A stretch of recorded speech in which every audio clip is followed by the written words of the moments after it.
Cockroach Janata party നേതാക്കളുടെ രാജ്യവിരുദ്ധ സമൂഹമാധ്യമ പോസ്റ്റുകൾ നീക്കം ചെയ്ത മെറ്റ വ്യാജ വിവരങ്ങൾ പ്രചരിക്കുന്നത് തടയാനുള്ള കേന്ദ്ര സർക്കാരിന്റെ നിർദ്ദേശമനുസരിച്ചാണ് നടപടി.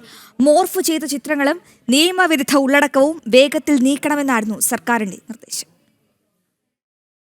കോക്രോച്ച് ജനതാ പാർട്ടി നേതാക്കളുടെ സമൂഹ മാധ്യമ പോസ്റ്റുകളാണ് അപ്രത്യക്ഷമായത്. ജന്തർ മന്ദറിലടക്കം പാറ്റകൾ നടത്തിയ പ്രതിഷേധത്തെ പിന്തുണയ്ക്കുന്ന പോസ്റ്റുകളും മെറ്റ നീക്കം ചെയ്തിട്ടുണ്ട്. പ്രചാരണ ഉള്ളടക്കവും വ്യാജ വിവരങ്ങളും തടയാൻ നടപടി വേണമെന്ന് മെറ്റയ്ക്ക് കേന്ദ്ര സർക്കാർ കർശന നിർദ്ദേശം നൽകിയതിന് പിന്നാലെയാണ് മെറ്റയുടെ നടപടി.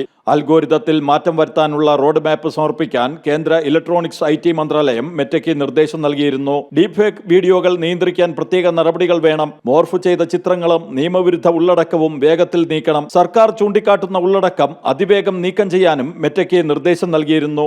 ഡേറ്റ ലോക്കലൈസേഷൻ ചട്ടങ്ങൾ പാലിക്കണമെന്നും സർക്കാർ വകുപ്പുകളിലെ ക്വിക്ക് റെസ്പോൺസ് ടീമുകളുമായി ഏകോപനം ശക്തമാക്കാനും മെറ്റയ്ക്ക് സർക്കാർ നിർദ്ദേശം നൽകിയിരുന്നു. ജനം, ഡൽഹി.